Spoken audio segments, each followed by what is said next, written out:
जी means organic chemistry. हम general organic chemistry पढ़ रहे हैं और हमारा टॉपिक 2 है resonance.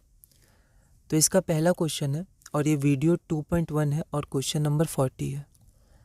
Relative stability of the contributing structures. तो ये क्वेश्चन आता है, इम्पॉर्टेंट क्वेश्चन है कि हमें रेजोनेटिंग स्ट्रक्चर्स दिए रहते हैं, कंट्रीब्यूटिंग स्ट्रक्चर्स, और उनकी स्टेबिलिटी पता करनी होती है।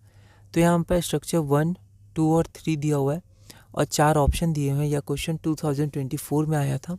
तो आपको बताना है कौन सा ज़्यादा स्टेबल है। तो यहाँ पर आप देख सकते हैं, यहाँ पर मैंने कुछ पॉइंट्स लिखे हैं। ये एनसीईआरटी के बेसिस पे लिखे हैं। एनसीईआरटी में एक क्वेश्चन है रिलेटिव स्टेबिलिटी का, तो इसमें ये मैंने ऐसे लिख दिए, ठीक है। तो ये ऐसा नहीं, ज़रूरी नहीं है कि 100% पहले यही चेक करना है फिर ये चेक करना है, पर जनरली ऐसे लिख दिए। आप ज़्यादा से ज़्यादा क्वेश्चंस बनाइएगा तो आप खुद प्रायोरिटी डिसाइड कर पाइएगा, ठीक है। तो जनरली सबसे पहले चेक करते हैं न्यूट्रल स्ट्रक्चर, कि अगर स्ट्रक्चर हमारा न्यूट्रल है तो चार्ज स्ट्रक्चर से स्टेबल होता है, ठीक है। फिर नंबर ऑफ कोवेलेंट बॉन्ड्स किस में है, कंप्लीशन ऑफ ऑक्टेट किसका ज़्यादा है, और ये इंपॉर्टेंट है निगेटिव चार्ज किसके ऊपर है, क्योंकि निगेटिव चार्ज इलेक्ट्रोनिगेटिव एटम के पास ज़्यादा स्टेबल होता है as compare to electropositive atom.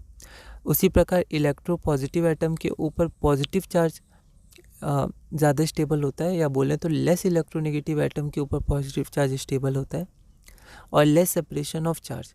तो जो प्लस और माइनस चार्ज है वो मॉलिक्यूल में सामने सामने रहने चाहिए, दूर दूर नहीं रहने चाहिए, ठीक है। क्योंकि प्लस माइनस अट्रैक्ट करते हैं और एनर्जी रिलीज होती है, ठीक है। तो यहाँ पर हम देखें तो यहाँ पर जो पहला स्ट्रक्चर है वो न्यूट्रल है, बाकी 2 और 3 क्या है, चार्ज है। तो 1 तो सबसे स्टेबल होगा, ठीक है। तो यहाँ आप देख सकते हैं डी तो नहीं होगा क्योंकि डी में 3 सबसे स्टेबल है, और सी नहीं होगा। अब बचा ए और बी, ठीक है। तो 2 और 3 में कंपेयर करना है। तो यहाँ हम देख सकते हैं कि दोनों स्ट्रक्चर लगभग सेम है। यहाँ पर एक कोवेलेंट बॉन्ड है, यहाँ पर भी एक ही कोवेलेंट बॉन्ड है, ठीक है। अगर हम लोग इस पे ध्यान दें तो यहाँ पर निगेटिव चार्ज से हो जाएगा, क्योंकि यहाँ जो निगेटिव चार्ज है वो ऑक्सीजन के ऊपर है स्ट्रक्चर 2 में, और ऑक्सीजन ज़्यादा इलेक्ट्रोनिगेटिव है। यहाँ पर जो निगेटिव चार्ज है वो निगेटिव चार्ज कार्बन के ऊपर है, और कार्बन लेस इलेक्ट्रोनिगेटिव है। तो इसी कारण स्ट्रक्चर 2 ज़्यादा स्टेबल हो जाएगा, तो हमारा आंसर बी हो जाएगा, ठीक है। अगर पॉजिटिव चार्ज के लिए देखें तो पॉजिटिव चार्ज कार्बन पे ज़्यादा स्टेबल होगा एज़ कम्पेयर टू ऑक्सीजन पे, क्योंकि कार्बन कम इलेक्ट्रोनिगेटिव है, और कम इलेक्ट्रोनिगेटिव के ऊपर पॉजिटिव चार्ज स्टेबल होता है एज़ कम्पेयर टू ज़्यादा इलेक्ट्रोनिगेटिव के ऊपर जो ऑक्सीजन है स्ट्रक्चर 3 में।